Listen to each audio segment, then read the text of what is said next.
भारत की संसद में मेरे वरिष्ठ सहयोगी और प्रधानमंत्री नरेंद्र मोदी जी की सरकार के वरिष्ठ मंत्री हमारे प्रिय आदरणीय श्री संतोष गंगवार जी, मिनिस्टर फॉर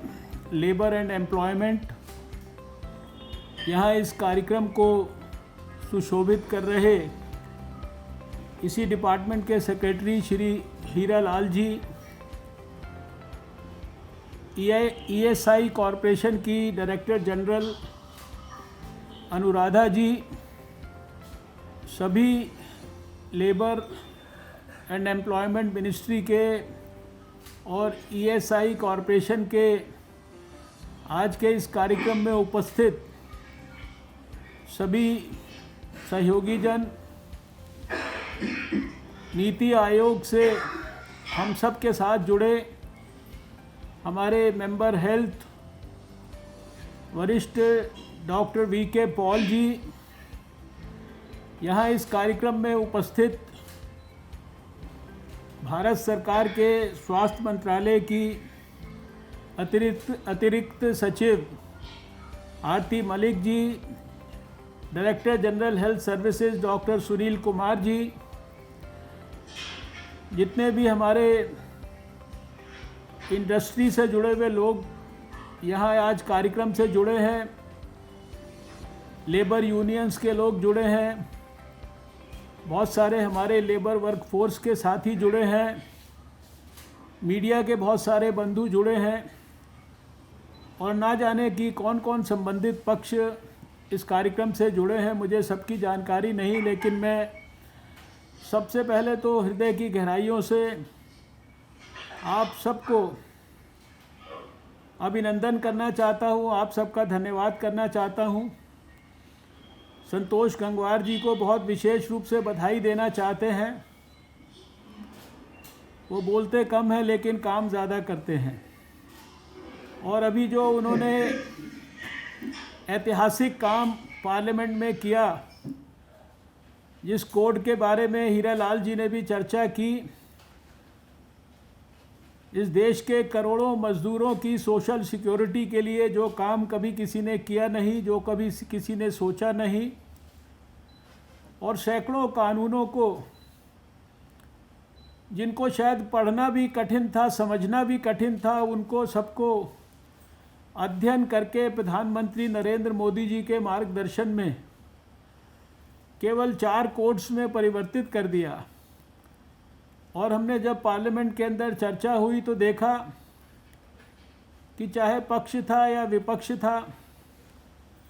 जितने भी सांसद इस सब्जेक्ट पर बोले, सबने संतोष गंगवार जी की और उनके मंत्रालय के अधिकारियों की इस कोड को देश के लिए समर्पित करने के लिए भूरी भूरी प्रशंसा की। प्रधानमंत्री जी का ये विज़न है। हम शुरू से देखते हैं कि उनके मन में गरीबों के लिए, किसानों के लिए, मज़दूरों के लिए विशेष किस्म की एक पीड़ा है, और उनकी जो सारी योजनाएं हैं वो गरीबों के कल्याण के लिए समर्पित हैं। जो भी किसी भी रूप में समाज में बाकी सब लोगों के मुकाबले विपन्न है, सब प्रकार की सुविधाओं से शायद वंचित है, उसके कल्याण के लिए जो कुछ भी किया जा सकता है, ये कोई एक विषय पर नहीं, पिछले 6 साल में कितने सारे रेडिकल रिफॉर्म्स प्रधानमंत्री जी ने गरीबों के, मज़दूरों के और किसानों के कल्याण के लिए लगातार किए हैं।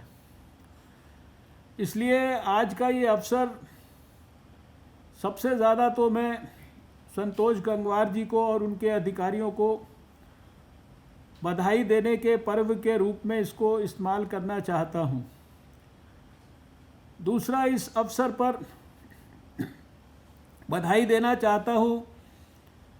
अनुराधा जी की टीम को, उनके सभी डॉक्टरों को, और डॉक्टर वीके पॉल और हमारे डायरेक्टर जनरल हेल्थ सर्विसेज, उनके सभी सहयोगियों को, जिन्होंने मिलजुल कर इस अत्यंत गंभीर और संवेदनशील विषय पर भी गाइडलाइंस को निर्धारित किया है, गाइडलाइंस को बनाया है और उनको सुलभ ढंग से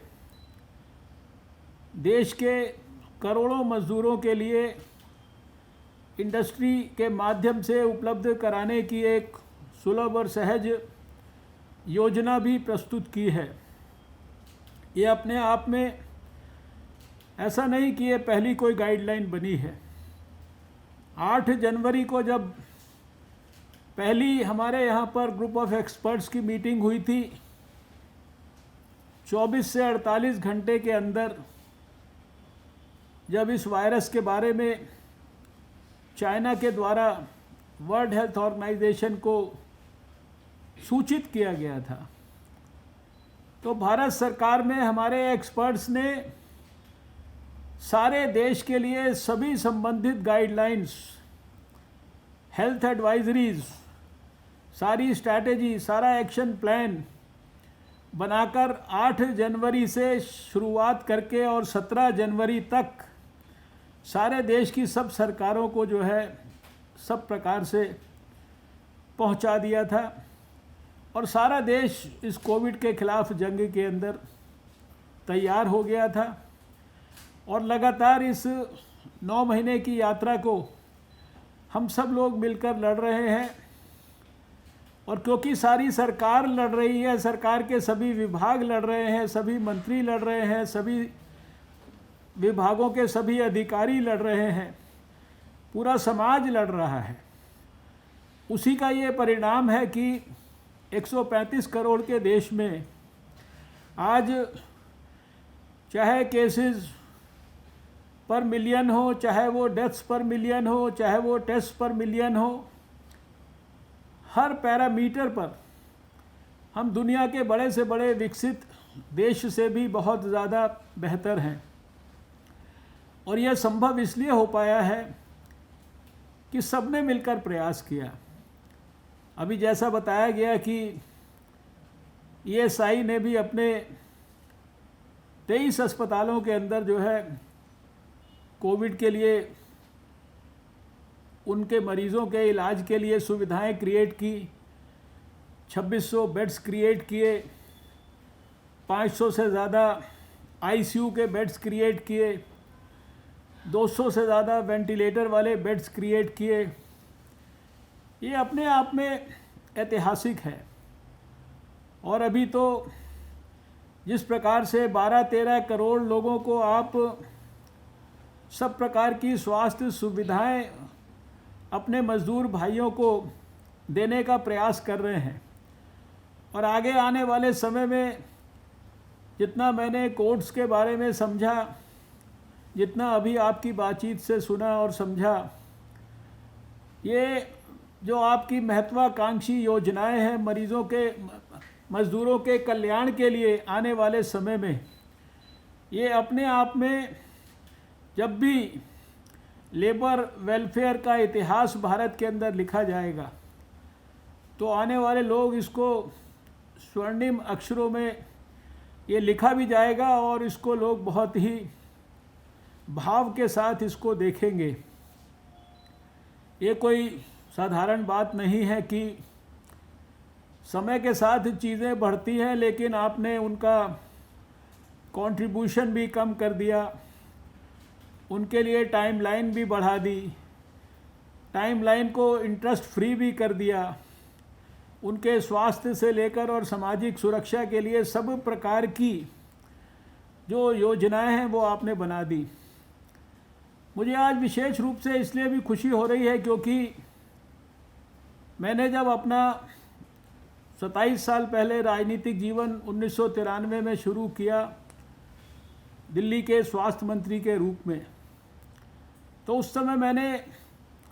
अध्ययन करके देखा कि हमारे भारत में जो एनवायरमेंटल हेल्थ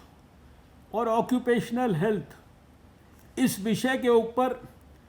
दुनिया के मुकाबले एक प्रकार से ना के बराबर काम होता है। और शायद भारत एक प्रकार से इस विषय में इन्फेंसी के स्टेज में भी नहीं था। और तब मैंने इंग्लैंड में, अमेरिका में, स्वीडन में, स्विट्ज़रलैंड में कई जगह पर जाकर इस विषय का अध्ययन किया था और भारत की पहली एनवायरनमेंट और ऑक्यूपेशनल हेल्थ की क्लिनिक दिल्ली के मौलाना आज़ाद मेडिकल कॉलेज में स्थापित की थी। और उसके बाद उस क्लिनिक के माध्यम से देश में पिछले 25 साल में कुछ हज़ार डॉक्टरों को तो निश्चित रूप से इस विषय के लिए ट्रेंड किया गया है। और ये विषय जितनी गंभीरता के साथ हमारी जो मिनिस्ट्री ऑफ लेबर और एम्प्लॉयमेंट है इसने पिछले 6 साल में लिया है, क्योंकि अक्सर कैबिनेट के अंदर जब चर्चा होती है और ऑक्यूपेशनल हेल्थ के बारे में सब लोग बात करते हैं, मरीज़ों की हेल्थ के बारे में बात करते हैं, जो ऑक्यूपेशनल हैज़र्ड्स वो फेस करते हैं उनसे उनकी सुरक्षा करने के बारे में बात होती है। और खाली यही नहीं, आज अगर कोविड है तो कोविड के लिए कोई जनरल जो सारे देश के लिए हम बातचीत कर रहे हैं, सारे देश को समझाने की कोशिश कर रहे हैं, वो चाहे सोशल मीडिया के माध्यम से हो, दूसरे साधनों के माध्यम से हो, टेलीफोन की कॉलर ट्यून के माध्यम से हो, लेकिन उसके साथ साथ जो ये हमारे गरीब मज़दूर भाई हैं इनकी विशेष किस्म की समस्याएं थी। जब लॉकडाउन हुआ तो ये अपने ही स्थानों के ऊपर ये फंस गए और सब कुछ बंद हुआ